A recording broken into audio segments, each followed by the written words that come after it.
Bapak Ibu Saudara yang kekasih dalam Tuhan kita Yesus Kristus, selamat pagi, shalom, salam sejahtera untuk kita semua. Sebelum kita memulai atau melanjutkan aktivitas di sepanjang hari ini, kita akan mendengarkan firman Tuhan. Mari kita berdoa. Tuhan Allah Bapa di surga, yang kami sembah, kami puji dan kami muliakan, dalam nama-Mu Yesus Kristus Juru Selamat kami yang hidup. Pagi yang indah ini kami umat Tuhan datang di hadapan hadirat-Mu mengucap syukur karena Tuhan masih memberikan kepada kami napas kehidupan. Kami boleh menikmati hari yang baru di pagi ini untuk memulai aktivitas pekerjaan kami. Sebelum kami memulai atau melanjutkan aktivitas pekerjaan kami akan mendengarkan firman-Mu.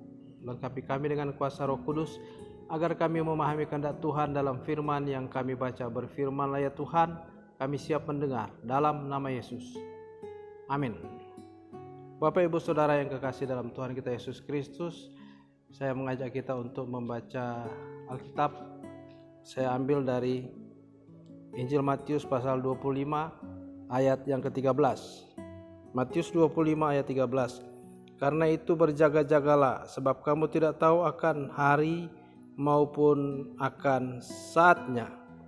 Demikian pembacaan firman Tuhan. Yang berbahagia ialah mereka yang mendengarkan firman Tuhan, merenungkan dan melakukannya dalam hidupnya setiap hari. Terpujilah Kristus. Saudara-saudara yang kekasih dalam Tuhan kita Yesus Kristus, nasihat Tuhan Yesus kepada murid-muridnya untuk berjaga-jaga, karena Yesus sendiri menyatakan bahwa saatnya akan tiba, bahwa Ia akan datang kembali tanpa diketahui oleh seorang pun di dunia ini. Tidak ada orang yang tahu kapan waktunya Yesus datang kembali. Dalam pengakuan iman kita sebagai orang percaya, Yesus akan datang kembali untuk menghakimi orang yang hidup dan yang mati. Saudara-saudara yang dikasihi Tuhan, bukan hanya orang Kristen saja yang mengakui bahwa Yesus Kristus akan datang sebagai hakim pada akhir zaman. Agama Islam pun mengakui bahwa Yesus Kristus adalah yang terbesar di dunia dan di sorga, dan pada akhir zaman Dia atau Isa Al-Masih akan menjadi hakim untuk menghakimi semua orang, baik yang hidup maupun yang sudah mati, akan lebih dahulu dibangkitkan untuk dihakimi. Soal waktu kapan tidak ada yang tahu, tetapi Yesus katakan Ia datang seperti pencuri pada malam hari. Yang pasti nubuatan firman Tuhan pasti digenapi. Soal kapan waktunya kita tidak ada yang tahu. Hanya pesan Yesus, berjaga-jagalah. Dalam doa Tuhan Yesus juga, waktu Tuhan Yesus ditangkap, Dia juga pernah menyampaikan kepada murid-muridnya, berjagalah dan berdoalah. Saudara-saudara yang dikasihi Tuhan, Yesus juga pernah menyampaikan suatu perumpamaan seperti yang terjadi pada zaman Nabi Nuh. Air bah datang dengan mendadak. Keadaan saat itu orang makan, minum, orang kawin dan mengawinkan. Aktivitas hidup manusia seperti biasa. Mendadak datang air bah dan semua orang binasa kecuali Nuh dan keluarganya masuk dalam bahtera yang sudah dipersiapkan sebelumnya, yang Tuhan sudah perintahkan kepada Nuh untuk membuat bahtera.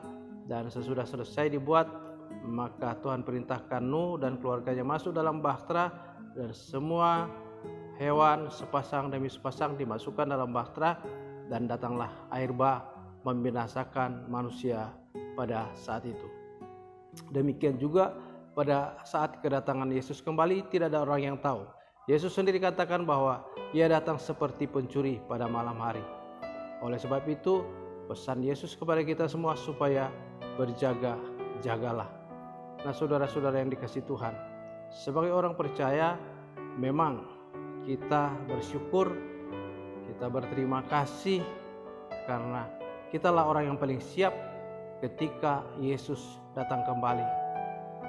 Sebagai orang percaya, sebagai orang Kristen, pengikut Kristus, kita sudah ada jaminan kehidupan yang kekal oleh karena pengorbanan Yesus di kayu salib menebus segala dosa kita. Dengan pengorbanan yang mahal, tubuh dan darah Yesus diserahkan tertumpah di kayu salib untuk penebusan segala dosa kita sehingga kita selamat. Kapanpun Yesus datang, bagi kita orang percaya tidak masalah, karena kita sudah ada jaminan keselamatan yang sudah dilakukan oleh karya Tuhan Yesus di kayu salib, membasuh semua dosa kita sehingga kita diangkat sebagai anak Tuhan. Dan kita bersyukur ketika Yesus datang kembali, kita akan diselamatkan, kita akan diangkat bersama-sama dengan Dia. Itu janji firman Tuhan kepada kita semua. Oleh sebab itu, tetaplah pertahankan keselamatanmu, tetaplah pertahankan imanmu, karena firman Tuhan berkata, orang yang bertahan sampai pada kesudahan akan selamat. Tuhan memberkati kita semua. Amin. Mari kita berdoa.